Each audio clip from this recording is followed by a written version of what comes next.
Vocês viram que eu desacelerei um pouquinho, né? Aí vocês devem estar perguntando por que ela desacelerou. Ela estava colocando dois grupos por aula. Semana passada foi um grupo só. Essa semana, de novo, está sendo só um grupo. Explique-nos, professora.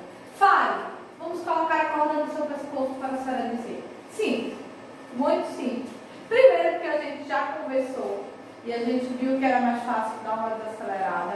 E segundo, porque eu não sei se vocês prestaram atenção. Eu não sei se vocês viram, eu não sei se vocês entenderam que os grupos eles estão ficando com uma quantidade maior de característica, uma quantidade maior de organização sistêmica. Eles estão passando pelo processo que a gente chama de evoluir. Ou seja, eles estão evoluindo, eles estão ficando mais complexos. E se eles estão evoluindo, se eles estão ficando mais complexos, automaticamente eles vão apresentar mais características, eles vão ficando maior e aí a gente vai precisando de mais tempo para trabalhar eles. Por isso que hoje a gente já vai entrar no nosso 6º grupo. Para, professora, é tudo isso? Pois é, dá para acreditar que a gente já está chegando no nosso 6º grupo de invertebrados. Vamos relembrar para ver se eu estou certa ou eu estou errada? Eu acho que eu estou certa. Trabalhamos poríferos, ok. Trabalhamos quinidários, ok, 2 vezes. Trabalhamos plateumintos, ok, 3 vezes. Trabalhamos nemateumintos, ok, 4 vezes. E semana passada trabalhamos quem? Molúsculos. 5º grupo. 5º grupo. Agora a gente vai trabalhar os anerídeos, 6º grupo. Então, simbora, porque olha, o negócio tá andando. Os fios eles estão aparecendo, os invertebrados eles estão tomando forma e a gente precisa, ó, acompanhar esta forma que eles estão tomando. E vamos conhecer os anerídeos. Toca aí. Mais. Volta. Agora. Vê só. Vamos trabalhar os anerídeos. Opa, minhoca. Isso aí eu sei, professora. A gente pega ali para pescar, coloca ela lá. Tá. Nossa preferida isca de pesca. Ah, isso aí eu também sei, né? Mas vamos conhecer os anerídeos. Vamos conhecer que não só tem minhoca nos anerídeos. Pois é. Tem minhoca só não. Tem um grupinho aí, ó, que tem umas características bem macabras, esse grupinho de anerídeos. Características macabras, professora, o que você está falando? É que tem um grupo que faz parte dos anerídeos, que vocês já devem ter visto em algum filme de terror pela vida, chamado de sanguessugas. Opa, já ouvi falar. Eles sugam sangue, professora. Exatamente. Pois é, os sanguessugas fazem parte do grupo dos anerídeos. Então, toda vez que eu falar de anerídeo, eu não estou falando só de minhoca. Nem pensem que a gente só vai falar de minhoca, porque não tem só minhoca nesse grupo.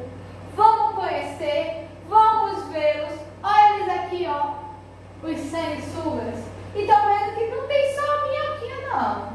Tem um monte de representantes aqui. 1, 2, 3.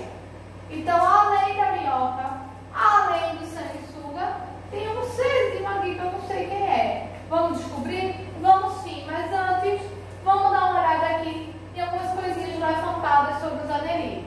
São animais conhecidos como corpo cilíndrico e segmentado. Por isso que eles são chamados de anerídeo. Anota aí que essa é a primeira informação importante que eu preciso que vocês saibam. Eles são chamados de anerídeos porque eles têm um corpo cilíndrico e segmentado. E esse fato deles terem um corpo cilíndrico e segmentado vai justamente com uma característica extremamente importante quando eu falo de anerídeos. Eles são triblásticos, protostômios e possuem simetria bilateral. Quando eu falo em simetria bilateral, eu estou falando para vocês que se eu dividir um anerídeo ao meio, não vou ter dos dois lados a mesma estrutura. vão ter estruturas corpóreas diferentes. Outra questão, eles vão apresentar algumas novidades evolutivas. Lembra que eu falei agora no começo com relação à evolução ou a este processo de evolução? E aí, ó, está relacionado justamente ao que agora eles vão ter um sistema circulatório, ou seja, mais uma organização sistêmica que está entrando no grupo dos invertebrados. Por quê? Porque eles estão evoluindo, eles estão mostrando características evolutivas. Se eles estão evoluindo, se eles estão mostrando características evolutivas, necessariamente precisam apresentar organização sistêmica. E esta organização sistêmica está apresentada aqui, ó, quando eu já estou mostrando um sistema circulatório, coisa que eu não tinha visto ainda. Vamos para o próximo. Aí, ó, tá aqui, ó. E uma coisinha bem maluca que eu acho que vocês não contaram. 1, 2, 3, 4, 5 corações. Para, você só tá mentindo. Uma minhoca tem 5 corações, então eu vou ter que matar ela 5 vezes. Calma.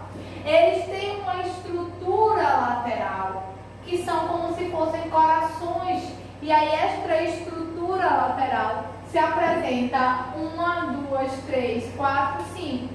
E nós chamamos de corações laterais. E é por isso que vai entrar aqui, ó, o sistema circulatório, que é uma coisa que a gente ainda não tinha falado, que é uma coisa que a gente ainda não tinha levantado nos 5 grupos anteriores, e que nos anelídeos, nosso 6º grupo está aparecendo. Segue.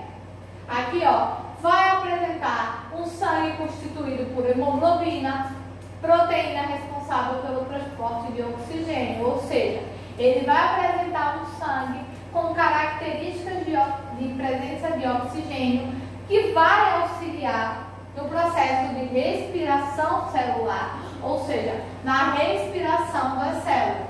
Mas, sistema circulatório fechado. O que é o sistema circulatório fechado? O sistema circulatório fechado, a gente viu ano passado, quando a gente falou do sistema circulatório humano. Vamos falar agora de novo, ó. Coração, corpo, coração. Ou seja, o sangue sai dos corações, passa por todo o corpo e volta para o coração. Segue para mim. Agora, ó, mais características com relação às novidades evolutivas. Quando a gente, vamos botar lá um comentário. Mágico por trás das aulas de Manuela. Não deixe ela noiva. E aqui, ó, vê só. O que acontece? Por que a senhora trouxe um gafanhoto e a senhora trouxe uma minhoca? É justamente para eu mostrar essa questão, ó, do sistema circulatório aberto, que é uma vantagem evolutiva das minhocas, ó, dos anelídeos, onde ele apresenta um fechado. Coração, corpo, coração. Aqui já não, ó, já tem coração, corpo e algo que a gente chama de um escoamento sanguíneo. Não é que o sangue vai embora não, tá? É porque ele passa pelo corpo e aí do outro lado o mesmo processo. E a gente tem justamente esse comparativo para vocês entenderem justamente quando a gente fala em anelídeos. Segue. Agora vamos para mais características com relação aos anelídeos. Tubo digestório. Eles agora vão apresentar no sistema digestório que a gente chama de completo, ou seja, uma estruturação digestória completa, que também, ó, é uma evolução. Ah, professora, esses anelídeos são cheios de evolução. São. Eles já estão apresentando um processo evolutivo maior. Eles estão se caracterizando como elementos mais evoluídos com relação aos filos anteriores que a gente veio estudando. Pode jogar aí as informações. E aqui, ó, tá vendo, ó? Vê que não é quase igual ao nosso. Boca, faringe, esôfago. Só que nós iríamos para o quê? Nós iríamos para o estômago e posteriormente para os intestinos. Delgado e grosso até chegar ao ânus. O que acontece? Ele não tem um estômago. Ele tem um papo e uma moela e ele tem um intestino que vem aqui, ó. Já no finalzinho, o intestino único, então, ele tem uma estruturação intestinal, ele tem uma estruturação sistêmica digestória um pouco diferente da nossa, mais completa, que consegue realizar todo o processo digestório. Segue comigo. Vou ter outra característica com relação à respiração. Eles têm dois tipos de respiração. Lembra que os molúsculos a gente tinha visto que tinha dois tipos de respiração também, a branquial e a pulmonar? Pronto. Quando a gente fala em anerídeos, eles também apresentam dois tipos de respiração. Só que eles vão apresentar o que a gente chama de a respiração branquial, por eles estarem em ambientes úmidos, ou seja, se eles estão em ambiente úmido, se eles estão em ambientes que apresentam água, eles precisam conseguir respirar, e eles vão conseguir respirar através da respiração que a gente chama de respiração branquial, que é através das brânquias, e eles apresentam um tipo de respiração que para vocês é novo, que é um tipo de respiração novo que a gente vai aprender agora, que está presente nos anerídeos, que é chamado de respiração cutânea. Anota aí para mim, Yuri, o que é uma respiração cutânea, professor. Uma respiração cutânea é um tipo de respiração onde você vai respirar através da pele, ou você vai respirar pela pele. E os anerídeos, eles conseguem também desenvolver esse tipo de respiração, ou eles conseguem também realizar esse tipo de respiração que a gente chama de respiração cutânea. Coloca aí para mim. Pode voltar? Parou. Que vamos falar também com relação à organização sistêmica. Sistema nervoso. Ele também possui um sistema nervoso mais evoluído, um sistema nervoso mais completo, um sistema nervoso que apresenta mais estrutura, ou seja, um sistema nervoso mais organizado, onde eles conseguem entender todo o funcionamento do meio em que eles estão de forma mais rápida. Os impulsos nervosos são mais rápidos. Outro sistema que eles vão apresentar é o excretor. Falamos também sobre o sistema excretor no ano passado. Liberação de excreta ou de toxinas presentes no organismo. Tá vendo que eles já deram um pulo? É como se eles tivessem dado um salto na evolução. Como se eles tivessem evoluído de uma forma tão boom, que saímos de um grupo ou de filos que não apresentavam organização sistêmica nenhuma e chegamos nos anerídeos que tem sistema respiratório, sistema excretor, sistema digestório, sistema circulatório, ou seja, ele já tem uma estruturação corpórea bem organizada, ele já tem uma estruturação corpórea bem estruturada. Agora pode seguir. Aqui, ó, olha a questão do sistema nervoso que eu trouxe para vocês, ó. Tá vendo, ó? Todo isso aqui é o que a gente chama de uma estrutura ou uma estrutura nervosa que traz para ele todas as terminações nervosas e todas as informações nervosas que eles precisam.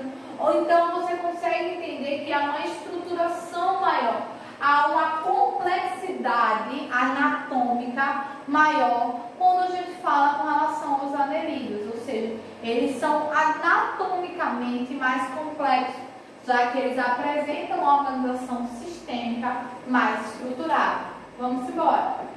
Aqui, ó, essa cavidade, olha aqui, ó, a cavidade circulatória atrelada à cavidade nervosa, fazendo com que os impulsos nervosos eles aconteçam ou eles sejam sentidos com a maior intensidade. Segue. Pode jogar. Mais. Volta. Pronto. Lembra que eu dei para vocês essa foto no começo e disse que a gente tinha 3 grupos, que eram as minhocas, os principais representantes dos anerídeos. Mostrei para vocês esse segundo daqui e coloquei o terceiro, que a gente chama de sanguessuga. Pronto. São as 3 classificações ou as 3 classes que os anerídeos apresentam. Tem nomes fáceis, professoras? Não. Tem nomes um pouquinho chatos. Acompanha comigo para você entender.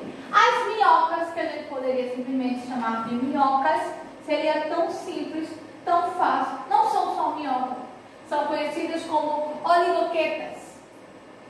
Nomezinho feio, professora, tem que aprender. Não, pode chamar de minhoca, tá tranquilo, mas você precisa saber que existem essas três classificações. Este grupo aqui são chamados de poliquetas.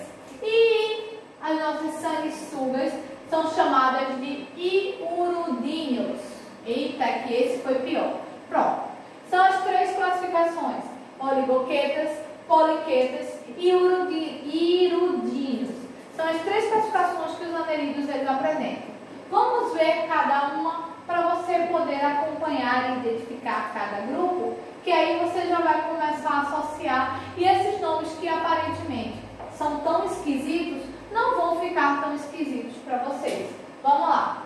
Oligoquetas, conhecidas como as nossas famosas minhocas. Quais são as características? Elas têm poucas cerdas. Cerdas são estruturas como se fossem filamentos, mas essas cerdas elas vão auxiliar no processo locomotor, ou seja, na movimentação.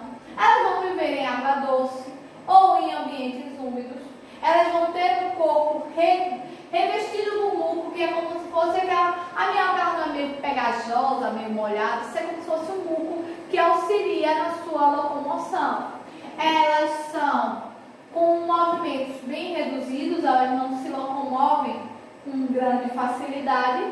Elas são chamadas de animais escavadores, ou seja, elas ficam lá, ó, na terra. Elas são muito utilizadas na agricultura, elas fertilizam o solo, elas deixam o solo fértil, né? Então elas não deixam de ser seres vivos extremamente importantes, mas como características principais com relação a elas, a gente pode falar que elas têm pequenas estruturas conhecidas como cerdas, que vão atuar e que vão ajudar no seu processo locomotor. Elas vivem em ambientes de água doce e úmido. Elas, por conta disso, lembre-se, vão ter o que a gente chama de uma respiração branquial. Elas vão ter um corpo revestido com muco, que é como se fosse uma estrutura pegajosa. Elas vão ter uma locomoção mais reduzida e elas são conhecidas como animais escavadores, ou seja, elas escavam, elas vivem em locais que a gente chama subterrâneos, elas ficam abaixo.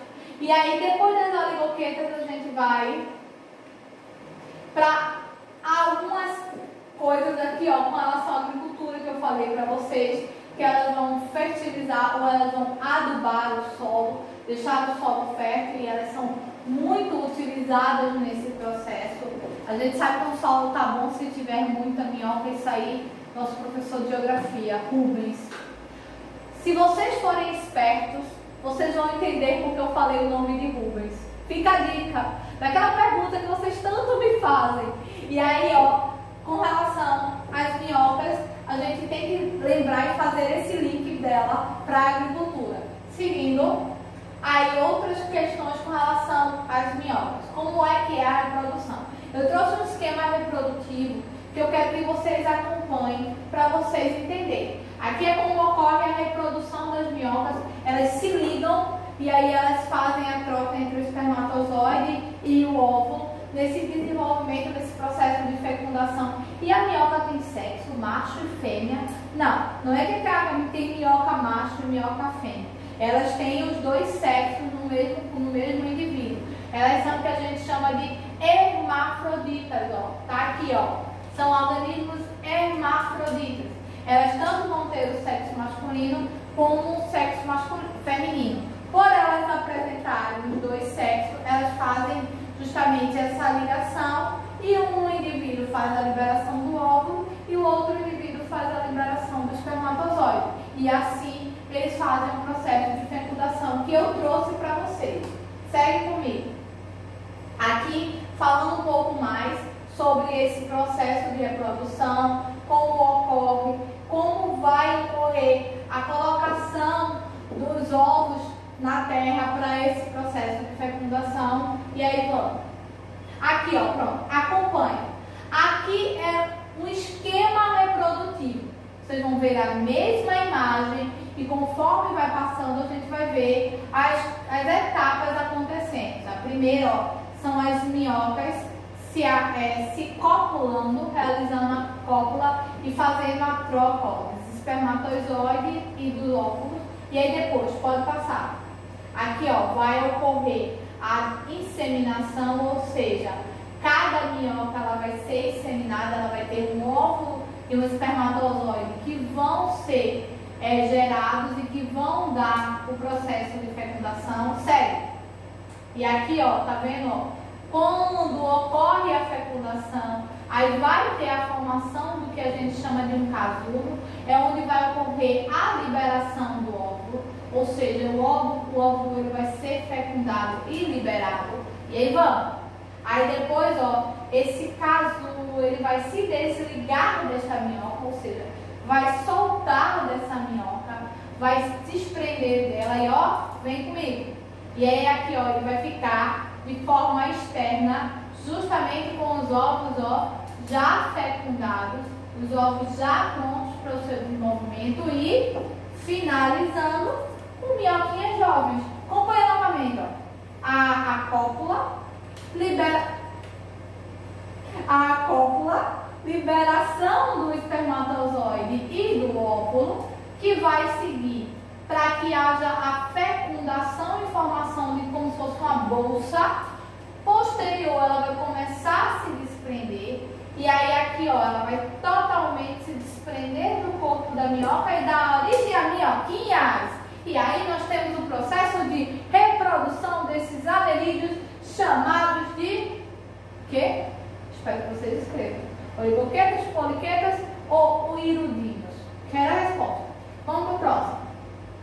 Agora vamos para as poliquetas. Então a gente já sabe que a gente estava falando de oligoquetas, né? Vamos para as características das oligoquetas, das poliquetas. As diferenças com relação às poliquetas. Elas já apresentam uma maior quantidade de cerdas, ou o que a gente chama de estrutura. Mas quem são as poliquetas, professores? As lacraias, sabe aquelas famosas lacraias? São as chamadas famosas poliquetas. Aí o que é que vai acontecer? Elas vão apresentar já maiores estruturas. Pode jogar. Aqui, essas cerdas que vão facilitar a sua movimentação. Todos eles são o que a gente chama de marinhos, ou seja, elas são encontradas no mar. Elas vão apresentar o que a gente chama de vidas errantes ou fixas. Ou elas ficam fixas em algum lugar, ou elas vão se locomover. Professora, mas por que a senhora falou lacraias? É porque existem umas espécies que a gente chama de lacraias marinhas, ou minhocas marinhas, porque elas são muito semelhantes com esse grupo de artrópodes que a gente também vai trabalhar já, conhecidos como lacraias. Por isso que a gente chama de lacraias marinhas. Sério. Aqui, onde elas são encontradas, bem no fundo do mar, e elas fazem parte também do grupo dos anelídeos. Vamos embora. Aqui, elas encontrar como você consegue fazer o processo de identificação das poliquetas. São fáceis de serem encontradas no mar. Hoje não são tão fáceis, você não consegue encontrar tão facilmente. Eles já estão bem mais difíceis de você vê-las ou de você encontrar. Então, estão quase extintas? Ainda não. Mas você, com relação a anelídeos, você encontra com maior facilidade as minhocas conhecidas como oligoquetas. Segue-se, vamos embora. Outras características são que elas apresentam uma fecundação externa, um desenvolvimento indireto. Fecundação externa relacionada também às minhocas, ou seja, faz a fecundação e libera o óvulo para que ele se desenvolva externamente. Agora vamos entrar nas sanguessugas. Vamos para as características.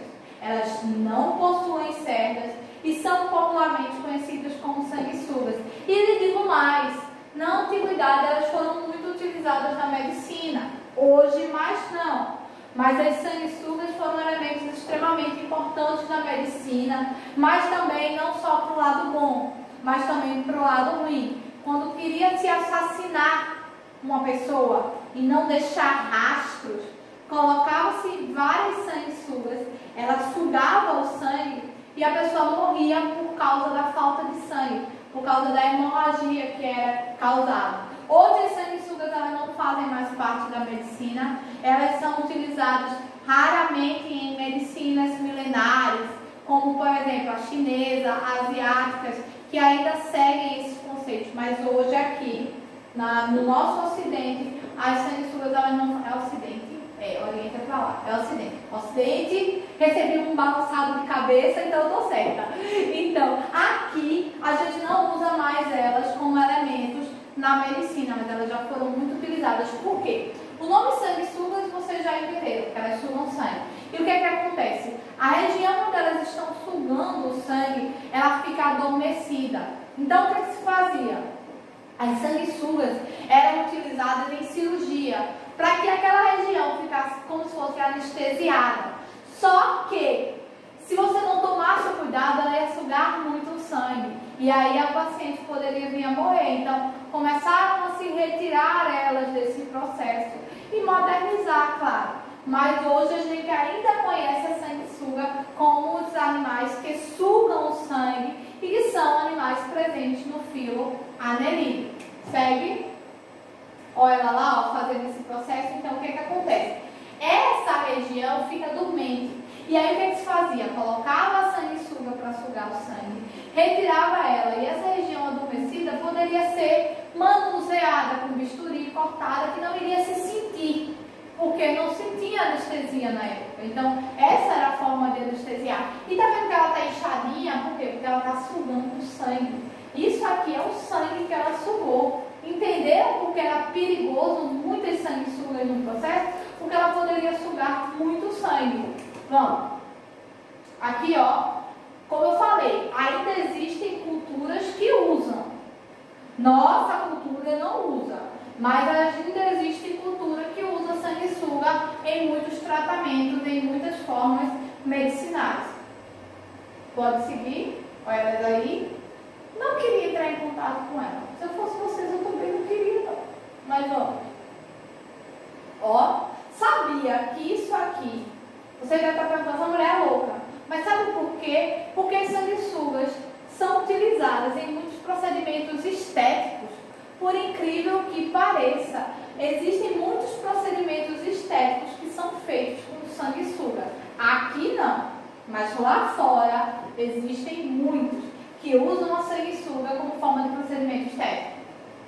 E aí, ó, mais um filo, mais um grupo que a gente finalizou. Eu espero que vocês tenham gostado. Viram que tem várias novidades, vários processos evolutivos. Eu espero que vocês façam o exercício, mandem para mim. E se for alguma dúvida, ó, coloca lá para mim nos comentários. Eu espero que vocês tenham gostado muito das aulas. Eu adoro encontrar vocês durante aquelas nossas conferências. Então, ó, sempre apareçam. Apareçam por aqui, digam que assistiram, que gostaram, que não gostaram. Que a gente, ó, vai se encontrando daqui, daí, ó. Beijinho, até a próxima aula.